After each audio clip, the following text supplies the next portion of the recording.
வணக்கங்க. நான் வந்து இன்றைக்கி ஹோம்மேட் பர்கர் செய்யலான்னு இருக்கேன். பசங்க வந்து கேட்டுட்டு இருந்தாங்க. சரி வீட்டிலே பண்ணலான்ட்டு வெஜிடபிள்ஸ்லாம் ஸ்லைஸாக கட் பண்ணிக்கணும். Cabbage, cucumber, then onion and tomato வந்து நம்மளால் முடிஞ்சளவு ஸ்லைஸாக நம்ம கட் பண்ணிக்கணும். இது வந்து ஹெல்த்தியும் கூட குழந்தைங்களுக்கு.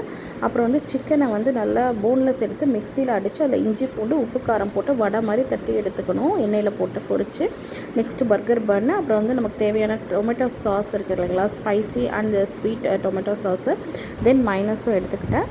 இப்போ வந்து நம்ம அந்த பர்கர் பன்னுக்கு தேவையான பொருட்கள் வந்து இது தான். எல்லாம் ஃப்ரெஷ் வெஜிடபிள்ஸ், தென் வந்து சிக்கன் பேட்டி, நெக்ஸ்ட்டு வந்து பர்கர் பன்னை ரெண்டாக கட் பண்ணிவிட்டு அதில் மைனஸ் அண்ட் சாஸ் ரெண்டு பக்கம் போட்டுட்டு நம்ம கட் பண்ணி வச்ச வெஜிடபிள்ஸ்லாம் இருக்குது இல்லைங்களா, அதை வந்து ரெண்டு பக்கமும் நம்ம வந்து அடுக்கி வச்சிடணும். நெக்ஸ்ட்டு வந்து நம்ம ஃப்ரை பண்ணி வச்சுருந்தோம் இல்லைங்களா சிக்கனு பேட்டி, அதையும் வந்து ரெண்டு பக்கம் வச்சுக்கணும். அது மைனஸ் வந்து கொஞ்சம் ஒயிட் கலரில் ஒட்டிடுச்சு. ஸோ அது ஒயிட் கலரில் இருக்குது. ஸோ ரெண்டு பக்கம் வச்சுட்டு நம்ம அதை க்ளோஸ் பண்ணிவிட்டு அவனில் வந்து ஜஸ்ட் ஒரு 2 மினிட்ஸ் ஹீட் பண்ணி எடுத்துட்டால் நம்மளுடைய சூப்பரான சுவையான பர்கர் வந்து ரெடிங்க.